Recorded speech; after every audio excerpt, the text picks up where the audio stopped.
Hello നമസ്കാരം, ഏറ്റവും പുതിയൊരു വീഡിയോയിലേക്ക് സ്വാഗതം.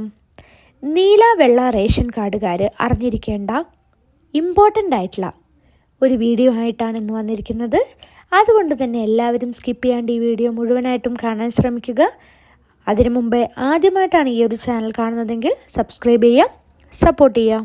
APL വിഭാഗത്തിൽപ്പെട്ട നീല വെള്ള റേഷൻ കാർഡുകാർക്ക് ആദ്യകാലങ്ങളിലൊക്കെ മണ്ണെണ്ണയും ആട്ടയും ഒക്കെ ലഭിച്ചിട്ടുണ്ടായിരുന്നു. പക്ഷേ ഇപ്പോൾ അരി മാത്രമാണ് ലഭിക്കുന്നത്. പക്ഷേ ഇതിലും സെസ് ഈടാക്കാൻ ഒരുങ്ങുകയാണ് സർക്കാർ.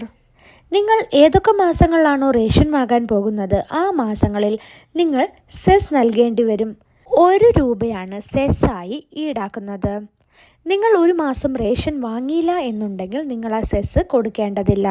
പരീക്ഷണാടിസ്ഥാനത്തിൽ ആദ്യം 1 വർഷത്തേക്ക് സെസ് പിരിക്കാനാണ് സർക്കാർ ഉദ്ദേശിക്കുന്നത്. 1 വർഷത്തിൽ ഇങ്ങനെ 4 കോടിയോളം രൂപ ലഭിക്കുമെന്നാണ് സർക്കാർ കണക്കുകൂട്ടുന്നത്. ഇതുകൂടാതെ നീല റേഷൻ കാർഡുകാർക്ക് ഇപ്പോൾ 2 കിലോ അരി വീതമാണ് ലഭിക്കുന്നത്, അതും 4 രൂപ നിരക്കിൽ. എന്നാൽ ഇതിൻ്റെ വില 4 രൂപയിൽ നിന്നും 6 രൂപയിലേക്ക് ഉയർത്താനാണ് ഇപ്പോഴത്തെ തീരുമാനം.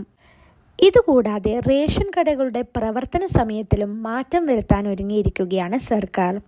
രാവിലെ 9 മണി മുതൽ ഉച്ചയ്ക്ക് 1 മണി വരെയും വൈകുന്നേരം 4 മണി മുതൽ വൈകുന്നേരം 7 മണി വരെയുമാണ് പ്രവർത്തന സമയം.